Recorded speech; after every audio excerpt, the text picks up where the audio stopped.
we should, this will be recorded today. And the reason we do that is so that you can go back and re-listen to it. We have over 2 years of recordings for this program on our website. So you can go back and listen to any of the webinars you'd like. So much great information out there. And we're also being live streamed. And so the event is available to you afterwards. You will actually get a follow-up email with the link to this program. Also, thank you, AJ and Mike, dropping in your LinkedIn URL. So if you're just joining us, we're asking everyone to drop in the chat where you're calling in from and your industry, and then also your LinkedIn profile so we can connect with each other.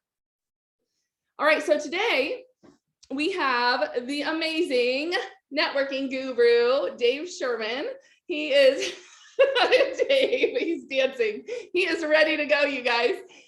Your connections create careers. Who do you know? And then we're going to hear, we have a special second keynote today. Trent Husar from Freedom Financial Network is going to be talking about interviewing.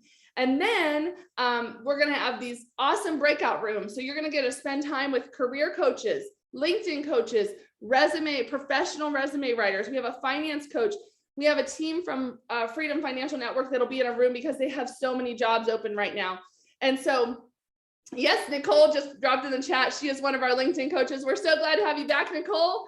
And then we're going to close the event about an hour after the breakout sessions start. So I get to introduce you all to my dear friend.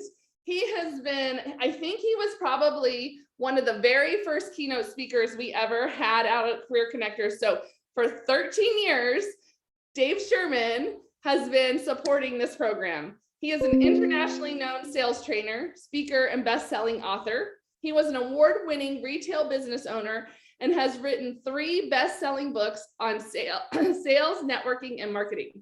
He is a proud father of Lindsay and Matthew and is married to his wonderful Lisa. He lives in beautiful Phoenix, Arizona, loves golf, movies, and any kind of travel. And his only real vices these days are a good bottle of red wine and a great cigar. Welcome, Dave. Thank you, Jessica. Thrilled to be here. Holy cow. Yeah, I can remember back to like one of the very first times that I spoke to Career Connectors. This has always been one of my highlights. I love this. I was taught once, a rabbi taught me once that the greatest mitzvah you can do is to help somebody find a job. So I figure every time I speak here, every time I do something with you, I'm taking one step closer to where I'm going to end up eventually, God willing. Well, great. Well, thrilling.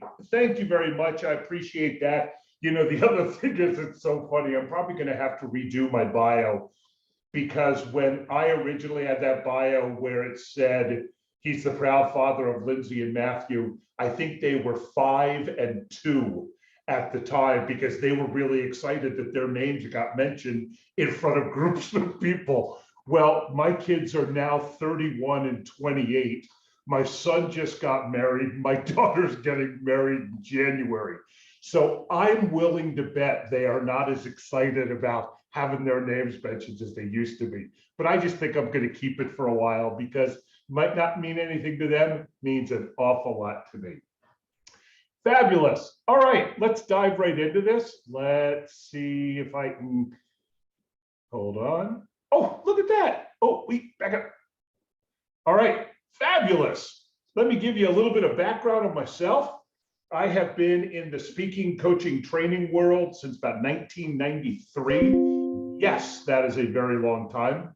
It is just something I love to do, and it's just, you know, the thing that I feel that I can bring the greatest amount of benefit with. I run a coaching and mentoring program for a large software company in Phoenix. That's what I do in my normal day-to-day job. As it says, I live in Phoenix. I've been here.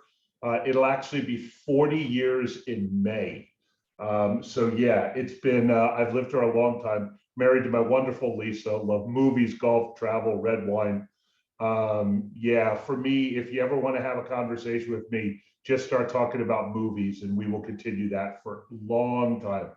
As Jessica said, I've written 3 books on the topic of sales and networking.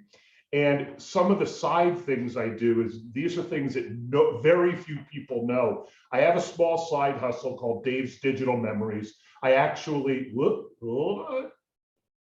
Is that me? Oh, Bree's up there going, wait, hold on. There we go. No worries. We'll figure all this out, I swear. I digitize photos, slides, video cassettes, things like that. Been doing it for about 3 years. But another thing I have, and I don't even know how much Jessica knows about this, I do something called scam stoppers.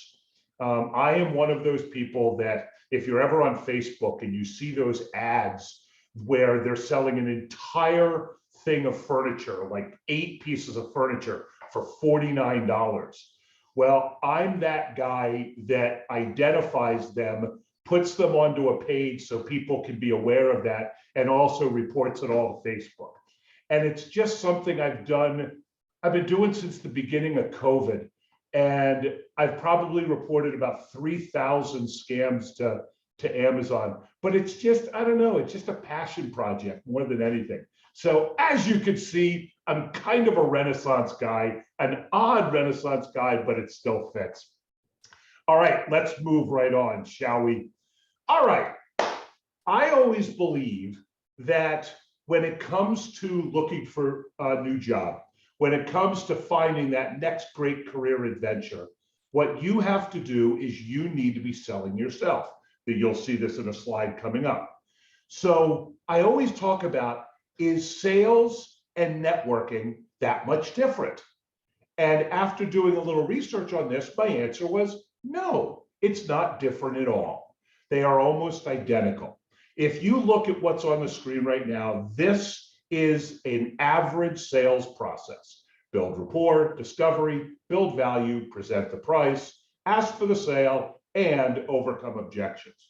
Well, considering that some of these parts of the sales process do not, really fit in what we're talking about, I am going to get rid of presenting a price because we're just not doing that. And I am also going to get rid of overcoming objections because that's just something that it's a kind of a different conversation.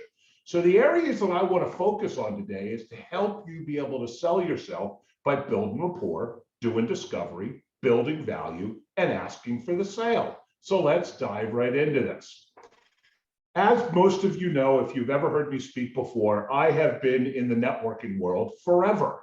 And when it comes to finding, your next great career adventure, networking is the #1 way to be able to find a job faster. I can't tell you what kind of job you're going to land and when you're going to land it. But what I can promise you is if you spend more time networking, if you spend more time talking to people and knowing what you should be saying to them, you are going to be landing a job much faster. So when I talk about networking, I'll ask people definitions and they'll give me 20 different definitions. Well, what's on the screen right now is my definition of networking. It's increasing your level of likability and commonality. It's the key to everything. It's the key to landing a great job. If you go in for an interview, we have Trent from Freedom Financial here. He's, they've got tons of openings. But if you go in there and you are just kind of an unlikable person, your chances of landing that job, even if you are fully qualified, is going to be pretty slim. Because people like to do business and work with people that they like and have something in common with. And the whole part about likability, people always talk about, people do business with people that they know, like, and trust. Well, when you meet somebody for the first time, you really don't know them because you just met them. You definitely don't trust them because you just met them, but you can like them. And that's where networking comes in. That's where everything I talk about today is going to help increase this likability. And then commonality. The best part about commonality is just finding those things that you have in common with others. So when Jessica read my bio, it says, oh yeah, I've done this and I've done that and blah, blah, blah. And I've, that part of my bio has gotten shorter and shorter and shorter over the years, because the more important part of it is is I like movies, golf, travel, red wine, probably a couple of other things. The reason that I put those in there is that immediately creates commonality with many of you in this room.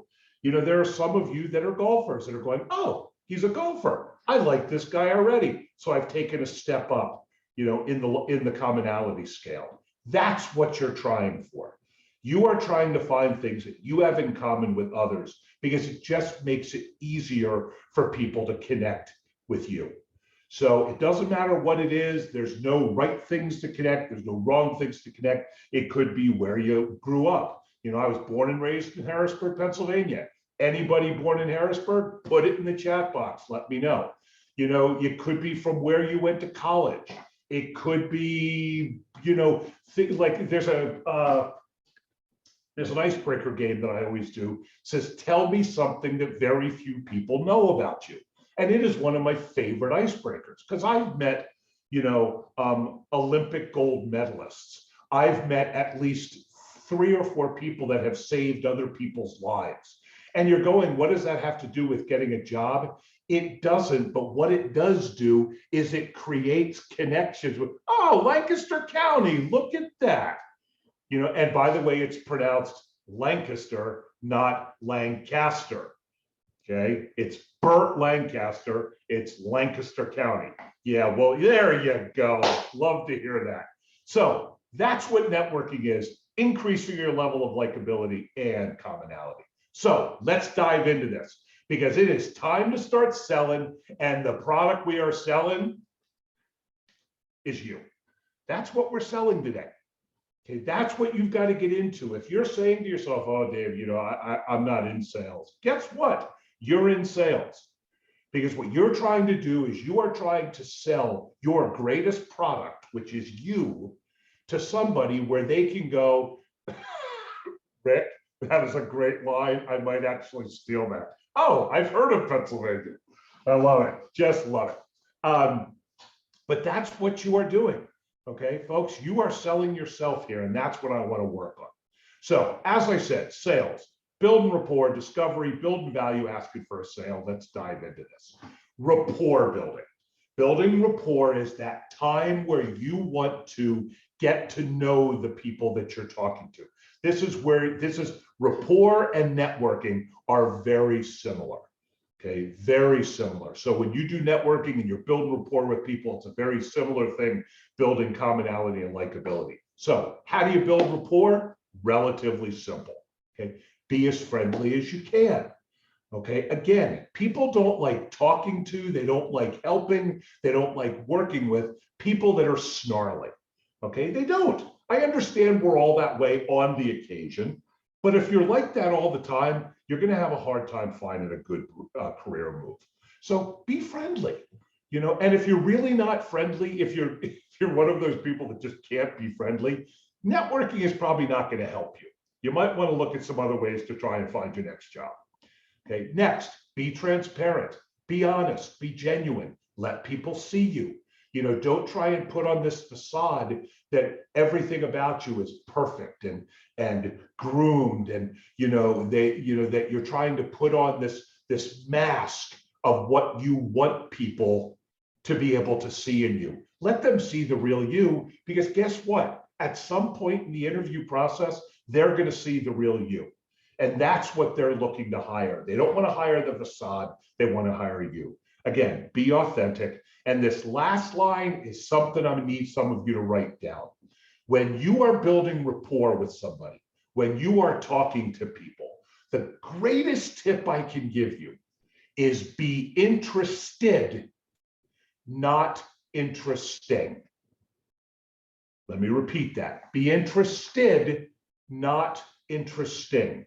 So when you go out and you go meet people, for instance, give you a great example. I am going to the first one of these in my life, a couple's baby shower. Okay, never been, I'm not sure I've ever been to a baby shower, but now I get to go to a couple's one. Now, I also know that there's going to be a bunch of people there that I have no idea who they are. So I could go in there and I could introduce myself and I could just dazzle them with all the cool stuff I've done. You know, woo, look at this. Oh, wait, hold on. man, I bet it's because I'm touching my desk. That's why. And Bree's up there going, I didn't touch my mouse. It wasn't me. So I'm going to go to this couple's baby shower. And again, I could talk to people and tell them, hey, I know how to do this, and I've done this, and I work for this, and I do this, because that's what most people do, because they get uncomfortable. So they don't know what to say, so they say everything. Here's what I'm going to recommend. Makes it really easy. If you're interested, not interesting, all you have to do is ask great questions. Oh, nice to meet you. Do you live around here? Oh, what do you know, when when I'm on a golf course, I always say to people, besides playing golf, what do you like to do? If you start becoming interested in what other people are doing, you are going to develop so many strong people in your network, because people love to talk about themselves. If you are that person that helps them be able to do that in a comfortable setting, they are going to be great networking partners for you. And the best part is, you don't walk away with a reputation of, oh yeah, I met this person, they just talked nonstop for 15 minutes. Be interested, not interesting. There is an exercise that I was going to try and do today, but I didn't. I think, if I'm not mistaken, it's one of my slides in here. And I'm going to just recommend, oh, no, never mind. I'm going to save it for the next slide. So that's building rapport. The takeaway on that one, be interested, not interesting. Next, all right, we're doing good. Discovery. You talk to anybody at the company that I work for, my whole thing is sales skills. I love selling. Okay, my favorite part of selling, okay, is discovery. That's where you get to learn about the people you are talking to. Okay, so now you've done a little bit of, you've built some rapport, you've built some likability and commonality. And now, say, for instance, you've had the opportunity to get together with somebody for a cup of coffee or an informational meeting or things such as that. Okay, it'll really help you get to know the people that you are talking to. So again, easiest way to do this is ask questions, because here's the coolest part. If you're one of those people that meets people or goes into functions and you don't know what to say, if you don't know what to say, always go back to asking questions. You can ask them anything. One of the simplest questions, one of the simplest places to start is your shared reality. So I had mentioned I'm going to be at this couple's baby shower on Saturday. Okay, they live in Gilbert, which, for those of you that don't live in Arizona, it's kind of in the East Valley. It's east of downtown Phoenix. So one of the first questions I might ask people is, oh, do you live in this part of town? Okay, and then they start to say things. Okay, then I might ask another question about that, and they might start saying things. And at some point, they might turn around and start asking me questions, because that level of comfort is building. That's what discovery does. It's funny, in the world of sales, discovery is a huge part. This is where you find out what the needs of your customer are. So one of the things that I teach people is be less of a salesperson and more of a doctor. Okay, ask all those questions, find out what their need is, find out what is going to be the most important to them. Because when you're looking for a job and you're talking to people, whether it be somebody who knows someone, who knows someone, who knows someone, if you find out what's most important to them and what they do and how that, you might be able to help them, and in return, they help you, you're going to create a really strong networking partner. And that's the goal behind this. Again, simple as I can say this, I can't tell you when you're going to find a job, but I will guarantee you, if you start applying some of the tips I'm sharing with you, you will find a job faster. Guaranteed, or your money back. Okay, yeah, probably not. So again, you ask questions, listen to the responses. Okay, you can ask more questions. You just want to get to know the person you're talking to. Now, this last sentence can be a challenge for some of us, especially those of us from the East Coast. I'm from Pennsylvania, which means I'm an East Coaster, which means we love to interrupt. It's just what we do. We have something to say, and it's super important. And if we don't say it now, we're going to bust. So this last line is maintain focus. Listen to what they are saying. Don't interrupt. There you go. JD, I'm liking it. East Coast checking in, baby. See, appreciate that. So don't interrupt. Don't change subject, because here's what can happen. So say I say to somebody, oh, what are you doing anything for summer travel? That's a big question here in Arizona, because when it gets like blistering hot here, people get out of Dodge. So I'll always ask people, so do you have any plans for summer travel? And somebody might say, yeah, we're thinking of going to, let's say Seattle.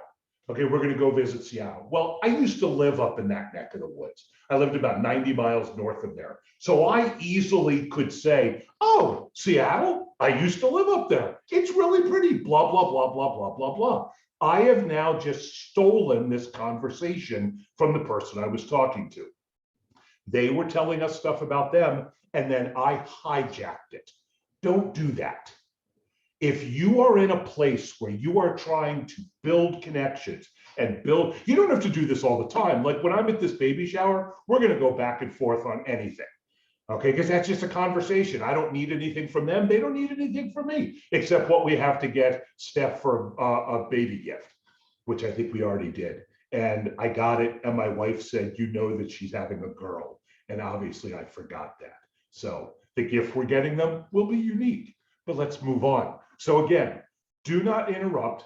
Don't change subjects. Okay, let these people talk, because the more they talk, the more you listen. Every time you listen, you're learning something. Every time you talk, you're not. Remember that. Okay, so that's discovery. Now, there is an exercise. We're not going to do it today, but this is an exercise that you can do yourselves. There's an exercise I do called extreme questioning exercise. I didn't create it. I can't take credit for it, but I use it extensively. Here is what I'm going to recommend you do tonight. I suggest that you find a friend, your significant other, one of your kids, whatever the case may be, find somebody you can do this with. Each of you identify a topic that you want to talk about. So Jessica, can you come off mute for a second? I'm here. Fabulous. Hi. Appreciate that. Sorry, I hope you don't mind just calling you out on this. So Jessica, if you and I were going to play this game, what topic would you like to talk about? Any topic, it doesn't matter. Any topic. Let's talk about your married life. Perfect. Okay, so Jessica wants to talk about married life. Let's say I want to talk about, okay, let's stick with golf, because it's just one of those things. Now, I have no idea what Jessica knows about golf, and obviously I know something about married life. I've been married for a while, but here's how the exercise works. If I start, I am going to ask Jessica 5 solid minutes of nothing but questions based on married life. That's the conversation, because that's what she wants to talk about. So I'm going to ask her questions, and she's going to give me answers. And instead of me going, oh, that's very interesting, no comments, no interjections, nothing. You immediately follow it up with another question. Because the best part about this is there's this muscle in your head called your brain.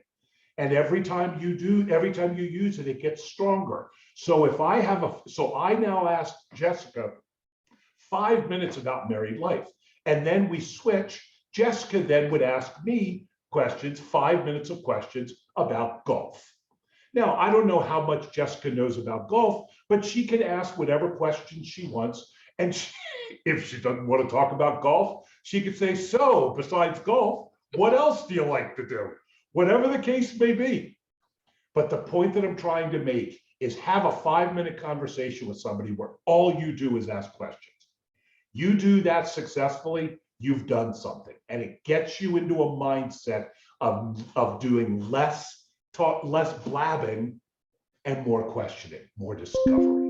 So that's my exercise. Jessica, thanks very much for throwing in married life suggestion. Appreciate it. I should have said Mexico, Dave. You know that. We could talk all day on Mexico. We would have had to have closed this entire meeting because we would have talked forever on that. Yeah, when was the last time you were down? We're going in 3 weeks, not Rocky Point to Puerto Vallarta, but Oh, nice. I think like 4 months ago.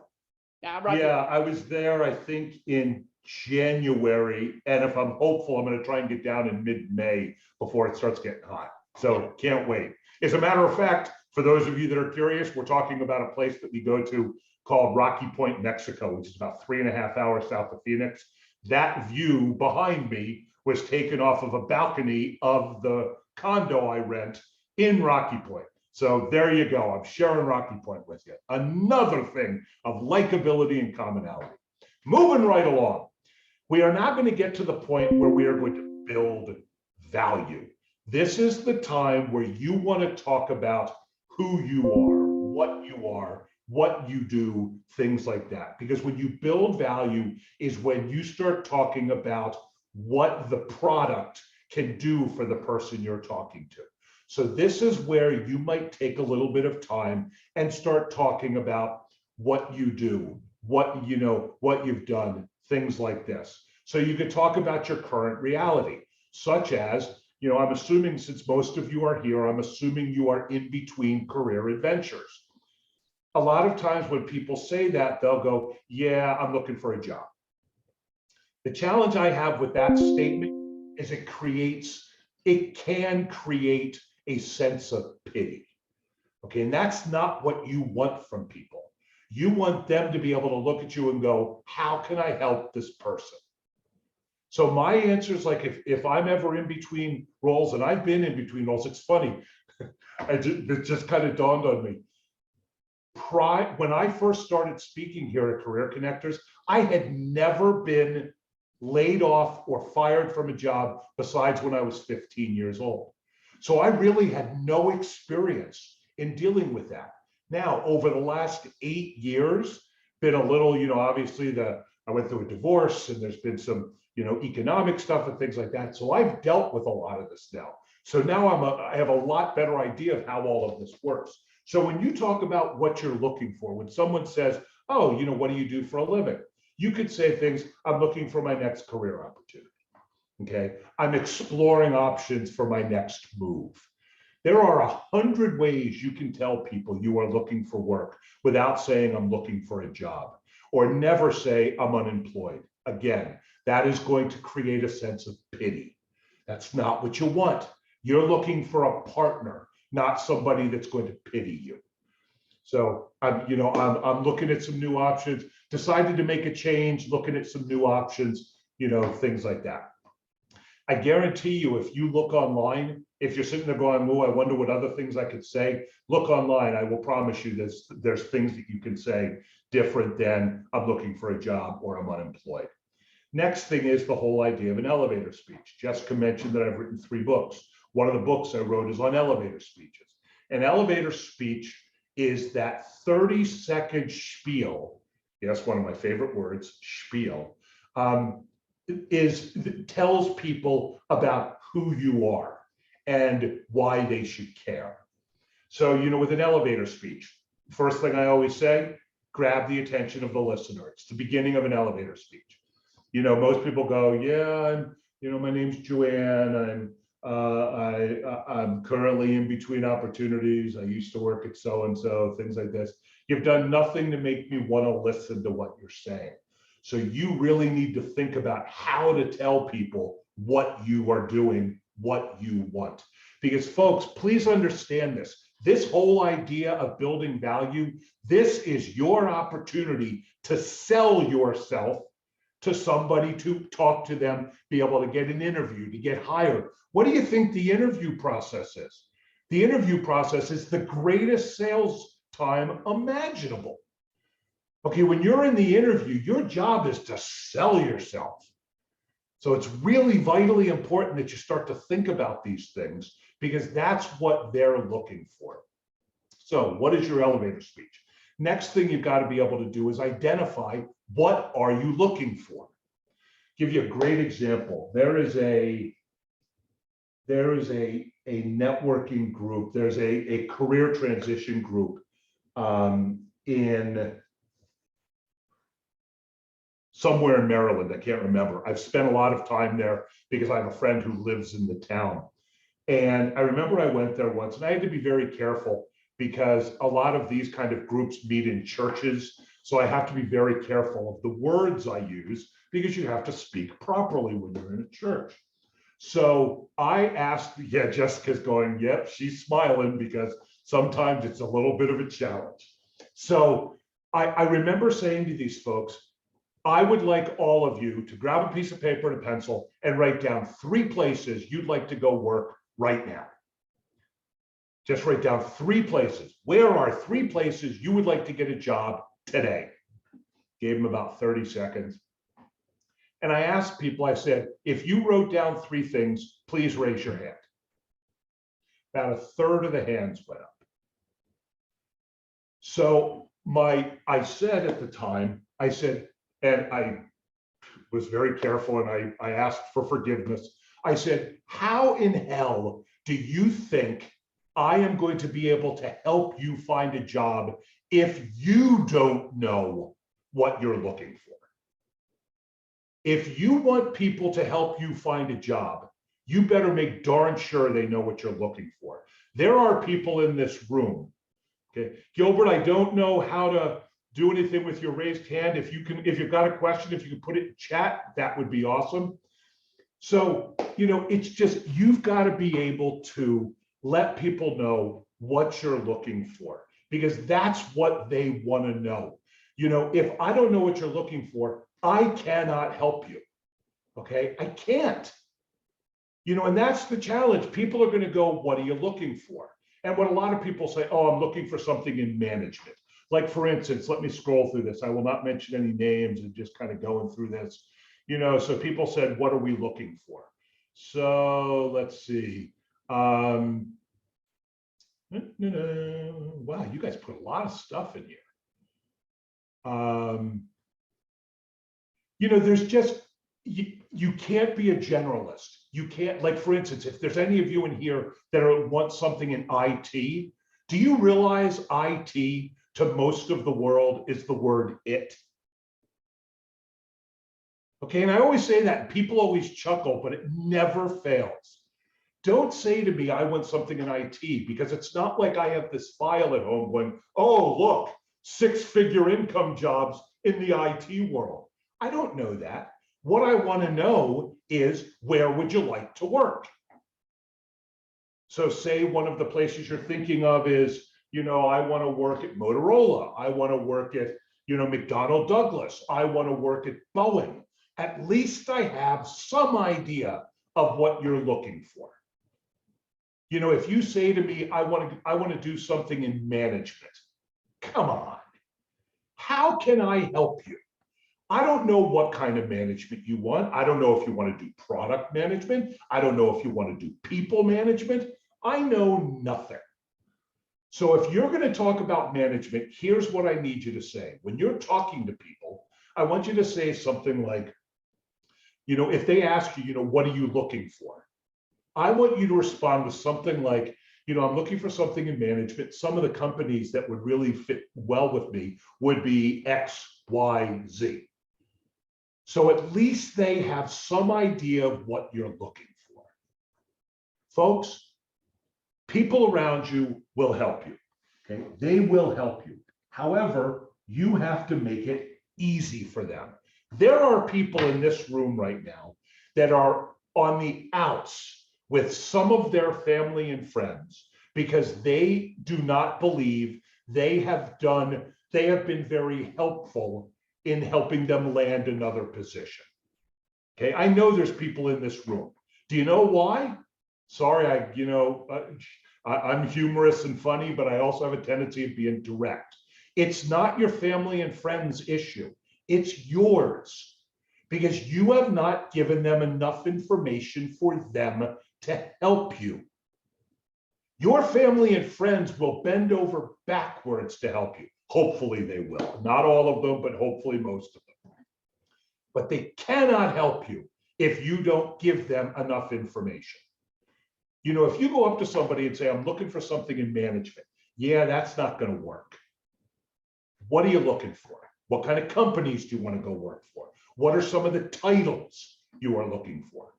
So if I get a title and I find out what you're doing, in my head, I might be saying to myself, I know somebody at XYZ company that does the same thing. I wonder if I could connect the two of them. Because please understand, when you go network, you're not looking for a job. You are looking for people that can help you meet people who can meet people who can meet people who can meet people. That's the goal. If you go in these places, if you go to an event, you go to a Networking Phoenix event, or you come to a Career Connectors event, or you go to any of the dozen of networking events in the city, and if you go in there looking for a job, you're wasting your time. Have any of you ever been in a position where you have gone into a networking event to find a job and actually found one?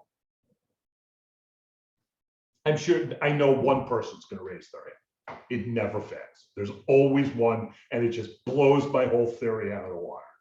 And that's okay. I got no problems with it. So that's my point. And the last part about building value is, what benefit do you bring? So for instance, we have Trent here from Freedom Financial. Okay, great company. I know a bunch of people that work there. They want to know what your background is. They want to know what you've done. They want to know what your experience is. But do not lose sight of what Trent really wants to hear, and the people that might interview, they want to know what you are bringing us, what you can be doing for us. Because everybody's going to go, oh, I've done this and this and this and this. But if you can stand out and go, this is how I can help. This is what I can bring to this department. This is the things that I think my strengths can help the most. Because yes, you're looking for something that's going to help you, but Freedom Financial is looking for people that are going to help them. If you give them that, your chances of getting a position there are greater. Now, I swear, I hope Trent is off camera somewhere going, yeah, this is good stuff, and not saying, let's just move on from this. I don't think he is. But that's the point here, folks. Okay, what benefit do you bring when you're building value? Okay, oh, we're going to have another exercise, but we're going to go right past it. Next, asking for the sale. This isn't where you go up and go, hey, can you hire me? This is where you want to go up and find things about, what do you want from them? Be gracious, be grateful, be appreciative. Ask the question, who do you know? So for instance, if I asked all of you to write down 3 companies you'd like to go work for. Okay, here's what I want you to say. Blah, blah, blah. You're talking to somebody at an event, blah, blah, blah. How you doing? What's your favorite movie? Here you go. What are you doing for summer travel? Oh, great. What do you do? Oh, I'm in looking for my next adventure. Oh, what are you looking for? Okay, what you have to say is, what I'm looking for is, I'm looking for anybody you might know in companies such as X, Y, Z. I'm not saying that these are that you know any of the hiring managers, because that's the problem. A lot of people go, ooh, do you know the CEO? Okay, I work for a company that's 2,000 people. We'll do $500 million in sales this year. If you think I'm talking to you, do you think I'm going to immediately open the door to our CEO? I have a hard time talking to him, being able to get through to him. What you want to be able to do is ask people, who do you know at these companies? Because that's where the next step is. You've heard of 6 degrees of separation? Most people look at networking as 1 degree of separation. They think that they can go in and find exactly what oh, there you go. JD, you and I could be good buds here. I like your comments. Thanks very much for that. It's not 1 degree of separation. Okay, you have to ask people and meet people and meet people and meet people and meet people. That's how this works. So understand, if you're going to meet people, if you're going to go out and you're going to say, this is kind of what I do, and here's some of the benefits I bring, and you've learned about them, you've created this, and you're about to end your conversation because you want to talk to as many people as possible, my suggestion is to say the following. When they know you're looking for something in there, and when people ask you, what are you looking for? Identify the companies you want to go work for and say, I'm trying to find out if you know anybody that might work at company A, company B, company C, company D. That's it. Now, there's a better than average chance they're going to go, sorry, nope, don't know anybody at any of those companies. But at least you have asked them a question that they can say, yes, I can help you. No, I cannot.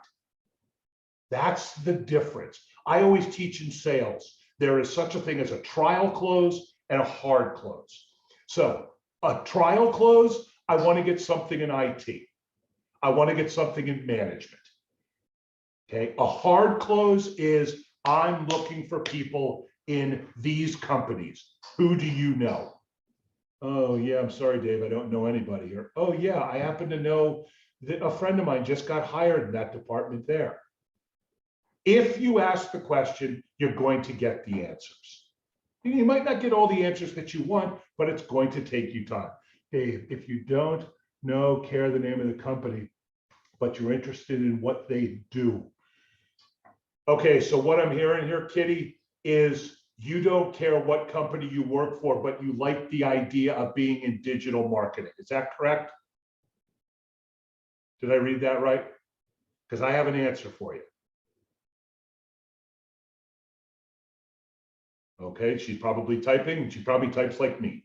Probably not, because she's okay. So you're looking for a job as a content editor.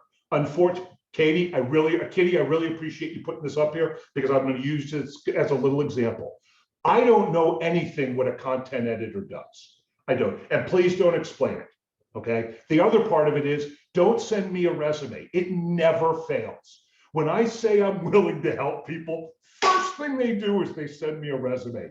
No offense, I don't really care all the details of your background, because I'm not going to hire you. So Kitty is sitting here saying, I want a job as a content editor.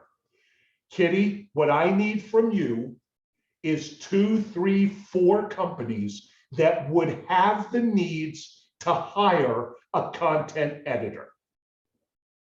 That's the research you're going to have to do, because those are the places that you want to work. And if you can say to me, hey, Dave, these are the companies I want to go work for, then I can say, yeah, Kitty, I'm sorry, I don't know anybody there. But at least I get a better picture of what you're looking for and how I can best help you. Folks, I can't make this any clearer. If you don't know where you want to go work, people can't help you. It's like trying to hit a moving target. You know, obviously, you know, I love golf. It's like trying to put the ball in the hole and the hole keeps moving. Believe me, it's hard enough just when it stands still. So let's not come up with that idea. You got to tell me where you want to work. You got to let me help you. I've said this 100 times to people. I'll do whatever I can to help you. I used to have, and I'm sad to say this, I used to have one of the biggest networks in town. I mean, I knew everybody. But obviously my world has changed, you know, over probably the last 6 or 8 years. I have not networked hardly as much as I used to. Obviously, COVID was disastrous to networking. So I don't have the network I used to, but I've still got a pretty good network. I'm connected to 7,800 people on LinkedIn. Doesn't mean that they all listen to me and read my stuff, but I know people. So what you have to find is you need to start asking everybody. You need to start sending emails out to your list going, you know, there are many of you that know that I'm currently, you know, in between career adventures. You know, I'd like to ask if any of you might be, you know anybody, you know, in that work for any of these jobs, any of these companies. Boom, boom, boom. Doesn't matter who it is, because that's where you work up. You know, oh, I know somebody that, you know, they're an admin. Great. Reach out to the admin.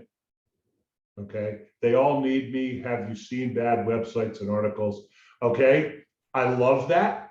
Okay. Absolutely love that, Kitty. Your assignment is, you just said, you know, they need me. Have you ever seen the bad websites and articles? Identify what is the benefit you're bringing. Okay, you don't have to write it in there, but that's what I want to hear.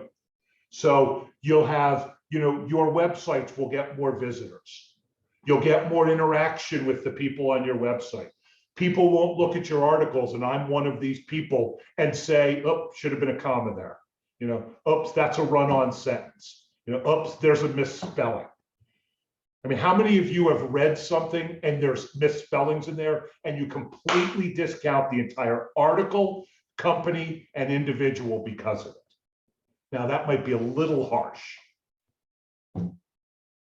Think about it. So, Kitty, that's what I would recommend with you. Last thing I have on this is make sure whoever you talk to, make sure you're following up with them. Okay, because these people, it's not a one-time thing. It's not a one-time thing. This is something, these are when it comes to, building rapport, you are starting a relationship.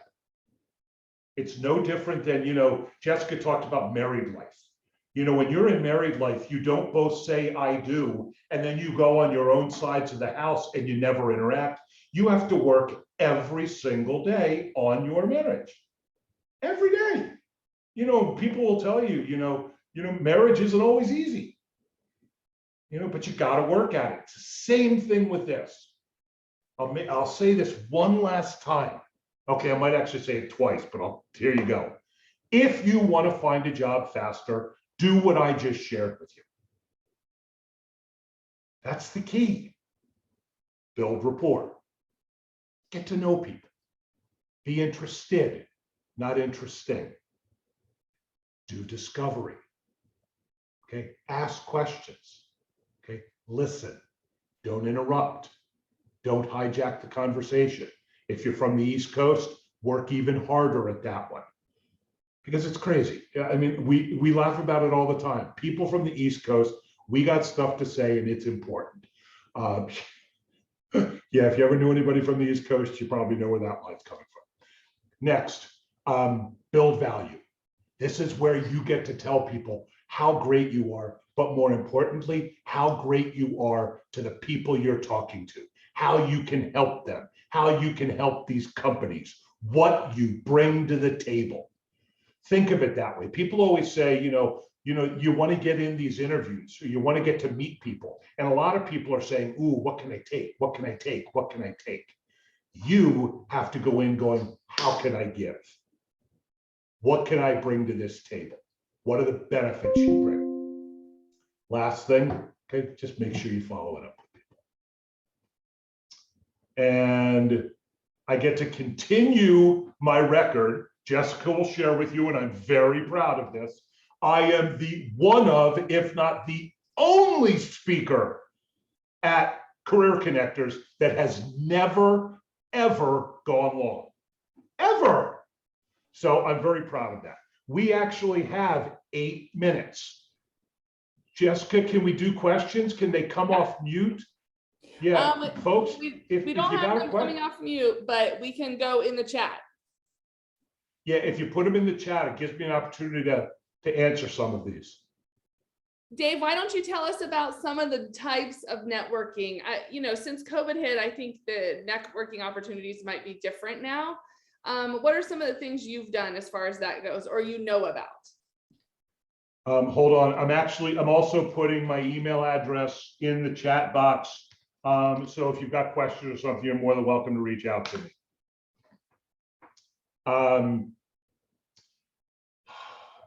Well, one of the hugest differences is there are a lot of groups that are still going back into face-to-face, which is great, but there's still a lot of them that are doing them through Zoom. And there are some people that just don't love Zoom. Folks, I don't love job boards, okay? Because most of the way the jobs are written, they are written so convolutedly and so hard to understand, you really never know what the job actually is. But that's what we have to work with. So I have to deal with that. If you're one of those people that doesn't love Zoom, try to get over it. Yeah, I'm not trying to be harsh, but it's really important that you get over it because Zoom is here to stay. I mean, think about this, prior to COVID, I mean, very few people ever use Zoom. I probably spend 4 hours a day on Zoom every single day. It is here to stay. The other thing I would do is I would find if, for instance, Kitty, you said you wanted to be hold on. Oh, there you go, on-time record holder. I'm taking that. I'm going to take a picture of that. I'm going to frame it. Yeah, that. People are going to say, "What's your benefit?" I'm going to go, "I stay on time." So Kitty said you want to be a content editor. Okay, I would try, if you find people that that could be content editors, go on LinkedIn, look up content editors. Okay, if you see somebody there that you might want to connect with, just send them a note. Hey, I notice you're a content editor. I'm just trying to develop some connections with people, like-minded people. Would you like to connect? They'll say, yeah, that'd be great. Then send them a note going, one of the things I want to do is I want to start, doing a little bit more networking. Where do you go? Folks, if you ask people for help, more likely than not, they'll help you. Most people, they will go out of their way to help you with things. Not everyone, believe me, we know those people. But if you ask for help, there's a better than average chance you're going to get it. So don't, you can't do this alone. Don't try. I say all the time, don't suffer in silence. One of the coolest parts about Career Connectors is you never have to do this alone. There's Jessica's team. There's a bunch of people in this room. There's people in this room that are going through the same thing that you are. So that's what I would do is I would talk to some of these people and ask them the question, where do you go? Where are you networking? What's worked well for you? Because I do the same thing in my regular job. I do a lot of training for this company. So what I'll do is, for instance, perfect example. I got a note from a couple of managers saying that some of the reps were having trouble with organization, with keeping things organized and not having things fall through the cracks and making sure their pipeline is managed. Their pipeline is like where their job opportunities, where their sales opportunities are. Do I know how to stay organized? Yes, but do I know it as somebody from the trenches? No. So what's the first thing I did? I reached out to some contacts I had at the company. I'm looking for that rep that's super organized. Thank you, Nicole Rutledge. Okay, I sent her an email, said, hey, would you be part of this training? She responded back, of course I will. So I now have somebody that's going to be in this training sharing her best tips, tools, and techniques on how to stay organized. You have to be asking the same thing. Who do you know that, where do you go? Who do you know? What do you do when you're struggling? That's another one. We just did a positivity panel on Tuesday because it's the end of the month. So, and from what I understand, April's been a challenging month. That's the point. Don't do this alone. Jessica, her team, the people that come to this group, they are the greatest people you could work with to be able to find your next career adventure. With that, I'm done. Folks, thank you very much. I sent you my email address because I cannot stay for breakout rooms. If I can help you, please reach out. I'm on LinkedIn. I'm on Facebook. I might be on Instagram, but truthfully, I don't know what to do with Instagram. So see Jessica's chuckling at me because it's the truth. I'm on it. I have no idea what to do with it. So folks, as I always say at the end of these presentations, I hope I never see any of you ever again. Folks, thanks very much. Dave, you have a couple things. It's always just you for sure. The 4 best words you've ever taught me are, who do you know? You taught me those day one, the first time you came and spoke, and I have used those to build this organization. I use them almost every day, and I am a testament to the stuff that Dave is teaching you, and the stuff Dave has talked about today works. It works. So thank you, Dave. We just love having you here and really appreciate you. You got a pleasure to be here. Have a good day, folks. Thank you. All right, guys, we are going to move over to our second keynote. He's going to be on for about 20 minutes until we go into our breakout rooms. So Trent Husar is a graduate of Northern Arizona University with a degree in business and an emphasis in marketing. He has over 20 years of career experience in sales and sales leadership. He also has over 17 years in human capital management. He is currently the sales director for Freedom Plus Personal Lending, and he is married with 4 children and 2 grandbabies, and he is here to talk to us a little bit about the interviewing and how to be effective. So welcome, Trent. Awesome, thank you. Can you guys hear me okay? We gotcha. All right, awesome. So hey, listen, I took some notes from Dave, right? And I want to be a little more interesting and connecting with you guys. So on top of those credentials, I do like smoking brisket and baby back ribs. I love to travel. I love playing golf. I absolutely love caramel chocolates and gourmet pickles. So if any of you are in the same boat, give me a shout out and let me know. But hey, listen, I'm thrilled to be here. To talk to you guys.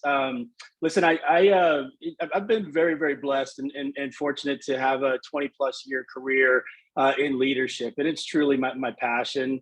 And my calling is to help people be the best person that they can possibly be as on the personal side or on the career side. So when I got the invite to come speak here, was extremely excited to do that. One of the things I've learned in life, personally or professionally, is that who you surround yourself with dictates how high or how low you're going to go, right?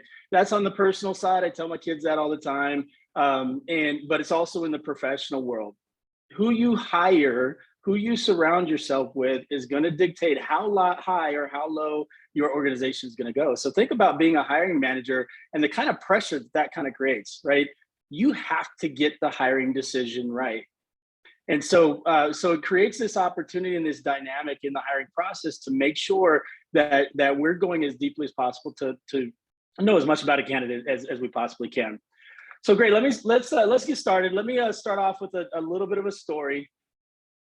And I can't remember Jessica or Bree who's driving, but if you can flip it, that'd be great. All right, so anybody remember Yahoo? That was a thing once upon a time.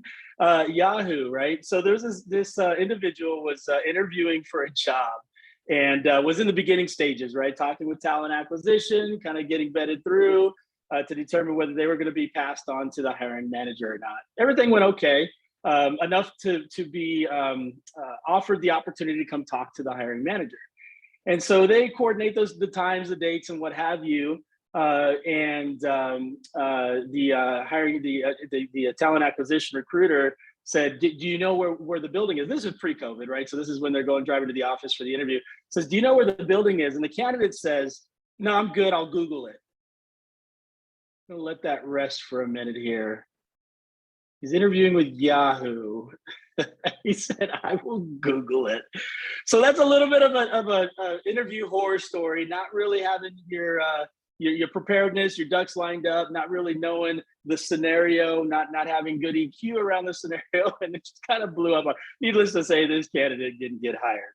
So let's get going. If you could flip the slide, that'd be great. A couple of things to get your thoughts going a little bit. Some stats. 118 people apply for each job on average. 118 people, right? So that kind of puts a little bit of pressure on every candidate to how do I separate myself from the other 117? Okay, 76% of resume rejections are due to unprofessional email addresses. What does that look like? Well, it looks like, not having an AOL email extension, right? It looks like making sure that your handle is something that's professional and not inappropriate, right? Not sonsin4@AOL.com. Doesn't have a professional rhythm to it, right? So 47% of candidates rejected due to a lack of preparedness, just kind of winging it. Talk about that a little bit. 92% of companies using social media platforms these days. So you got to keep your backyard clean. Make sure that what's represented on social media is a good representation of who they're going to hire. You only have 7 seconds to make the first impression. That's a very, very short window to get that first impression. 67% of job seekers are unable to make eye contact. Demonstrates a lack of confidence. Demonstrates a lack of surety. 39% are rejected based on confidence, voice quality, or no smile. So just some things to think about there. And keep in mind, 60% of all statistics are made up. That's something to think about, okay? All right, so let's take a look at how a few things to consider to set yourself apart and be memorable. All right. So there's a book known as You Are a Brand, and it's a book that provides 10 key personal brand strategies that aren't really taught in business school or anywhere else. The author talks about the inside secrets of Madison Avenue in Manhattan. For those of you that are familiar with New York, that's where a majority of the world's marketing and advertising takes place. But we're not going to review each of these, but I'd highly encourage you to check out the book if you're interested in learning more. But what I do want to point out is that everything and everyone has a brand. So think about Tesla. What are the words that you would use to describe Tesla? If you want to pop a few of those in the Slack or in the chat.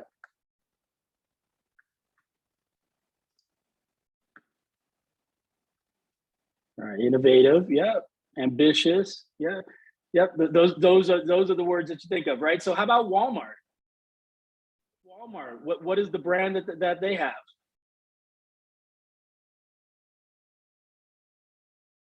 Approachable. Yeah. Now, Target. Does Target have the same brand as Walmart? Two very different brands. Same market space, but two very different brands. Okay. So now what you want to think about is, what is your brand, and not what do you want your brand to be, but what is it in actuality? Now, what do you actually want it to be? So it's important before beginning your job search that you take the time to write down specific words that you'd like to be said about your brand following your interview. So some things to consider that contribute to your brand. One is your resume. Are you a strategic versus tactical language in your resume, right? And we'll talk about that in a little bit here. Your attire when you're interviewing. Are you casual? Are you professional, or something in between? I would tell you, back when I was first interviewing in the last century, that sounds weird to say, but when I was interviewing in the last century, it was expected that you were going to wear a button-up shirt and a tie and a suit. That's not today's world anymore, right? But conversely, you don't necessarily want to show up in a t-shirt and jeans and some dirty shoes. So what is the brand that you want to convey with your attire? What does your body language convey? What brand does that, what label do you get attached with that? Are you engaged? Are you apathetic and indifferent? What does your voice, your tone, and your pace say? Are you confident, or are you crawling under a rock? What do your words say? Are you assertive or passive? The energy, are you electric and engaging, or do you rock me to sleep? Your eyes, are you maintaining contact, or are they darting off all over the place? Your questions, are they thought-provoking and challenging, or are they just basic? Are they meh, as the kids say, right? Your preparedness, are you purposeful about being ready for that interview? Are you kind of in that winger category, right? Again, what do you want the brand to be when you come out of that interview? What do you want them to say about you? So now let's talk about what your hiring managers are looking for. Okay. So regardless of the position that you're applying for, most hiring managers are looking deep into the bones of the candidate before assessing the skills and experience. So obviously a more specialized role is going to certainly require some digging into the skill set and the experience. But the ante before you get to that is the candidate's natural wiring. So let's take a look at a few inherent qualities and characteristics that a hiring manager might be typically looking for. And more importantly, how can you demonstrate that you possess these attributes with the answers to the questions as they're presented to you? So let's take a look at them. Solution orientation. It's easy to be a complainer or to identify what's broken, right? That's the easy part. But are you one that will not only identify the problem, but bring some ideas and solutions to the table? That's a really, really important attribute. Are you adaptable? Listen, it's 2022, y'all. If we haven't learned in the last 2 years how to be adaptable to change, man, something's missing, right? Companies are equally moving and ebbing and flowing, and in order for them to grow and to innovate and to do the things that they want to do, they need employees that are also able to adapt with that change. Are you an initiative taker? So do you require a lot of information for you to be able to take action? Or can you take limited information and take enough action? Can you fly? Can you build a plane in the air, right? While it's in flight? Companies are looking for that. Are you a collaborator? Or are you the one that's going to sit in the corner and work in your own little cube, right? We need doers too, but there's more power in the collaborator, the one that's going to work with their peers, the one that's going to work with the people that report to them, the ones that are going to collaborate with the people that they report to. Collaborators are hugely valuable.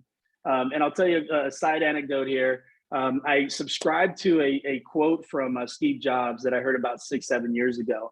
And he said, we hire intelligent people, not so that they can tell us what to do, or so that we can tell them what to do, but so they can tell us what to do, right? So that's one of the most innovative companies that we've ever known in our time, right? And it's because the ideation comes from the bottom up. So collaborators and runway. What is your potential? So I hire you in at this position, but I don't want to hire people that stay at this position all the time. We're growing, right? How do we? How much runway do you have to get to that next position? Okay, so you might be asking, what is the best way to go about answering the question of whether you possess these and key other traits to position yourself as the right candidate for the position? Next slide, please. All right. Some of you may have heard of this approach. It's called the STAR approach. We talked about we talked about some of the characteristics of using tactical language versus strategic language. A STAR method is a great way for you to think about answering any question, because it'll take it from tactical to strategic. And STAR itself stands for situation, task, action, and result. So the situation, introducing what was the scenario that existed. The task, what did we identify as the steps that we needed to do to solve for that? The action, what did we actually do? And then the result, what was the outcome? So we'll make it really applicable here. Family's hungry, okay? Everybody can relate to the scenario where you're hungry, family's hungry, whatever. That's the situation, okay? The task is, we're gonna break out some peanut butter and jelly sandwich, peanut butter, some jelly, some bread, a knife, and we're gonna make some peanut butter and jelly sandwiches, maybe a bag of chips, and we're gonna solve for that situation. The action was to actually do it, to move, right? And the result is not just we ate, right? But we ate, we were fulfilled, we had a great rest of the day together, we made memories together, right? And we watched the sunset, right? That is the actual result. That is the outcome. So when you're getting ready to answer a question, what you want to think about is, how can I not only talk about, hey, we did this, here was the problem, here's what we did, and here was the outcome. Here was the problem, here's what we did, here was the outcome. And by the way, the more you can actually say, here was the problem, here's what I did, and here was the outcome versus what we did, that's actually a better thing too, because what it also dictates is your involvement in making that outcome happen, right? Versus the fact that you were also a person on a team that made it happen. Does that make sense? Okay. All right. So you might be asking, what is the best way to go about? I'm sorry. So let's take a look at this little known phenomenon known as the hammock effect that could potentially be a game changer for most of you guys. So if we can change slides there. Okay. All right. So earlier we talked about the power and importance of nonverbal aspects of communication. Now we're going to dive into the artistic side of verbal communication. So hiring managers will pay attention, as you can kind of see by the graphic here. They'll have to pay attention to about 70% of the information from the beginning of your interview, and their attention will peak at the end. So after your meeting, the first thing interviewers will recall naturally is what you said at the end. But what about all the juicy stuff that happened in the middle, right? You had some great things to offer. How do we make that memorable? So when plotted on a graph, as you can see here, it kind of takes the shape of a hammock. And this hammock effect exists in all types of communication, messages, movies, speeches, commercials, TV shows, and interviews. This hammock effect can happen here. So to overcome the hammock effect and fight the brain's natural tendency to just kind of go in la land, what we're trying to do is to spike the attention in the middle using what's called grabbers. So these are specific techniques designed to grab the interviewer's attention and get them engaged or re-engaged in the conversation. So how in the world do we do that? So here's a few things to consider. Okay, great. There's a lot of different things that you can do, and there's some very like sophomore, junior, senior year type things that you can do to grab attention. But these are some very basics that you might want to think about. So address the entire panel. So a regular point of frustration for many employers is when candidates only speak to one member of the interviewing team. So oftentimes you'll have 2, 3, 4 interviewers, but you made a connection with one, right? So you tend to kind of migrate your conversation towards the one. That becomes frustrating for the rest of them. So it's important to involve everyone when you're answering a question in the interview, which you can do by making eye contact with everyone you talk to. And you can even do that on the Zoom. I think about like even where your camera is, right? If you're looking off to the side here, you're not necessarily making eye contact, right?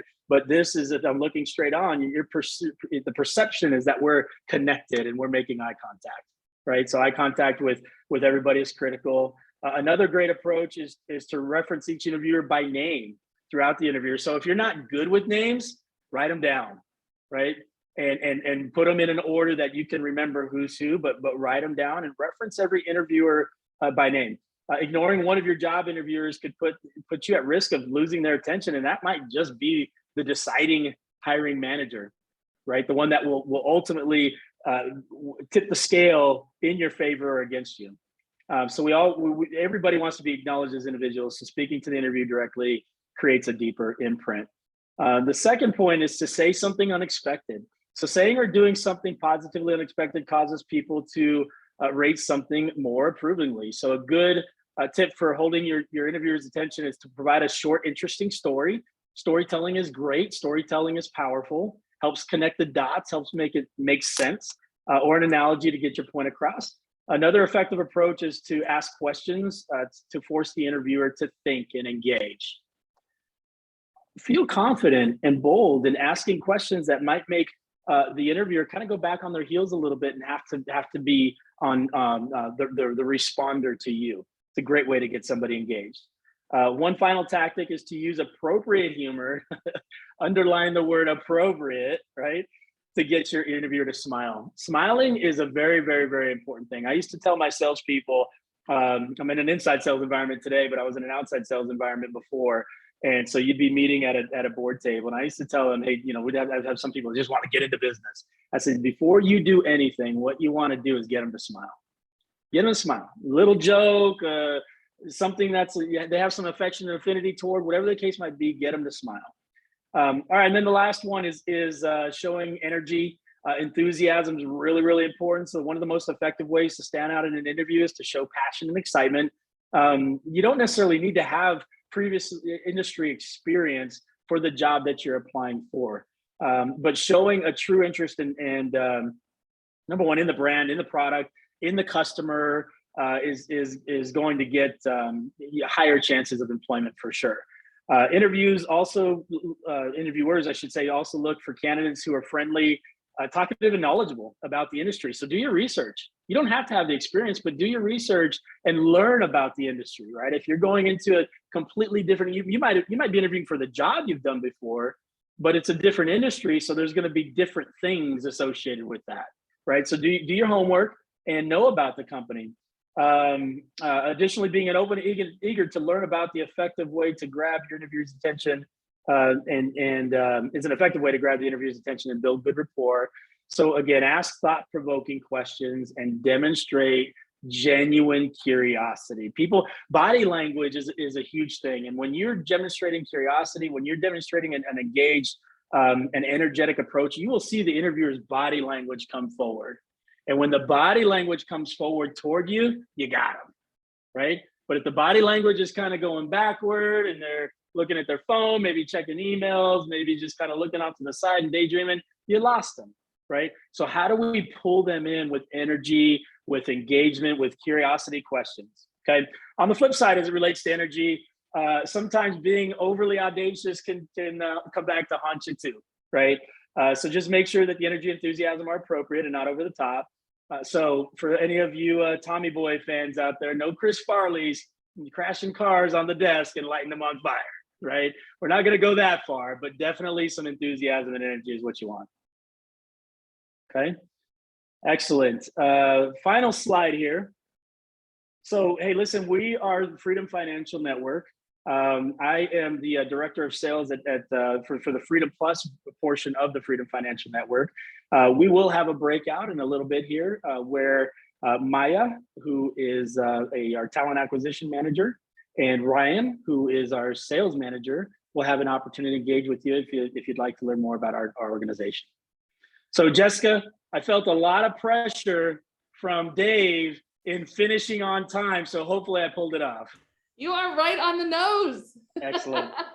Great job. Thank you for coming in. And, you know, it's really cool to have speakers like you come in that have real experience. You're interviewing, you're hiring people, and you know exactly what's happening on that side of the desk. So thank you so much for being here, Trent. You did a great job. We really appreciate you.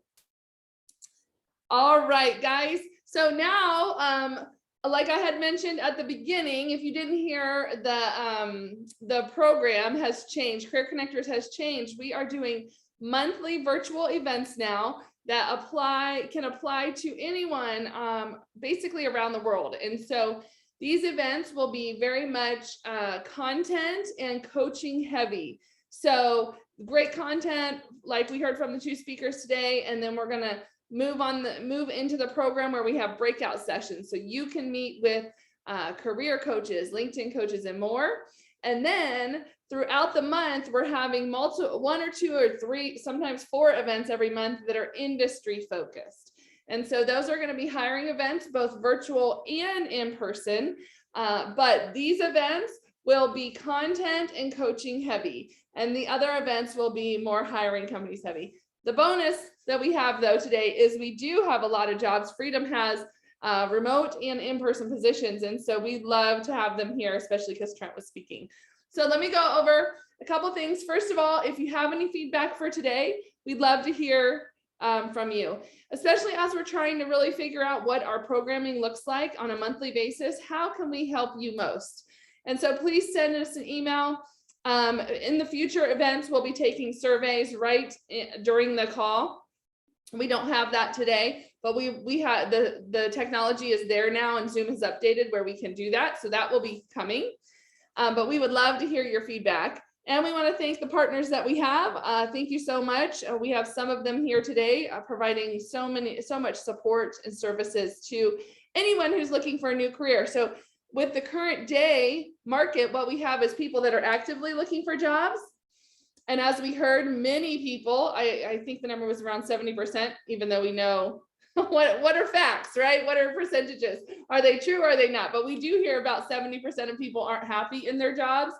So a lot of people that are coming to our program are actually passive candidates that, you know, they're working, you might be working, but you might be looking for something else. And then there are also people that are, you know, fine in what they're doing, but they feel like this is what they're doing is not the calling on their life. And so they're looking for something new. So we have all kinds of different people. We have business owners on the call today, all kinds of people that are just looking for something maybe different or new or another opportunity. And so we welcome all of you and thank you to our partners for supporting those initiatives. All right, on the next slide, you'll see that we have a couple resources for you. We have a DISC assessment that you can take. Somebody dropped it in the chat as well. I think that was JD had dropped in the chat when Dave was talking about gifts and things. So careerconnectors.org/DISC, that is a behavior assessment. And it is no cost to you. It will give you insight into your ideal work environment, your strengths, and a lot of information about you. So you can go ahead and take that. We also have all of our social media, and we're engaged in that as well. So feel free to connect with us on social media. Guys, we have some really cool events coming up. On Monday and Wednesday of next week, we have 2 in-person events hosted at local high schools. These are for the high schools, but also they're open to the community. And so we have, I think 24 employers at Trevor G. Brown, and we have almost 30 employers at Academies of South Mountain. You are welcome to join us at these. You can register for any of them on our website. Then we are also doing an in-person hiring event. This is our, we're really excited about this. It's on Cinco de Mayo. It's in Avondale. So if you are in the West Valley in Phoenix, Arizona area, join us. We have 30 companies hiring in the Avondale area, everything from entry level, retail, manufacturing, distribution, all the way up to executive, and then all the things in between, professional, IT, finance, HR. So it's the full gamut. There will be over 1,000 jobs available featured at this hiring event. And I want to make sure you also know something really fun and important. Since it's Cinco de Mayo, we are giving away tacos for everyone. So we're providing taco meals for every person that comes to the event. We are giving away Apple AirPod Pros at all 3 events. We're giving away a lot of prizes. So we're so excited to be having events again in person. So we're gonna have a party all the while. And yeah, West Side, we are coming to the West Side, that is for sure. And now we are super excited about this. We will continue to be career connectors, but we have also created a new partnership with the Greater Phoenix Chamber of Commerce, and you can check us out at azcareersnow.com. This is a new partnership. We are on a grant currently, and we hope to continue this to be able to connect people throughout the state of Arizona. And so we have hiring events every month, and we're bringing in employers, and we have so much going on there. So you can check out AZ Careers Now. And these next 2 events that I'm going to show you here are part of that. So the Phoenix Union one I mentioned is on May 2nd, and then the next one is on May 4th at Academies of South Mountain. Yeah, I don't know if any of you have ever been to Academies of South Mountain. Anyone that's in the Phoenix area, if you have been there, drop this in. But when you pull onto their campus, there is a big plane that just sits out front, and it looks like a college campus. I was so impressed, and it's right downtown Phoenix. But anyway, you are welcome to join us at any of these events coming up.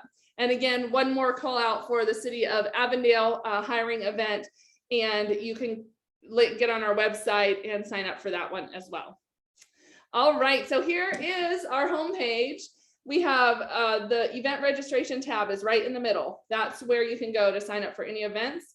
We have a lot of resources. The job resources is where that DISC assessment will be. And event recordings are from the last 2.5 years now. Ever since we have been virtual, we have every recording that we've done posted out there, so you can do a search and find what you're looking for. Thank you to all of our volunteers.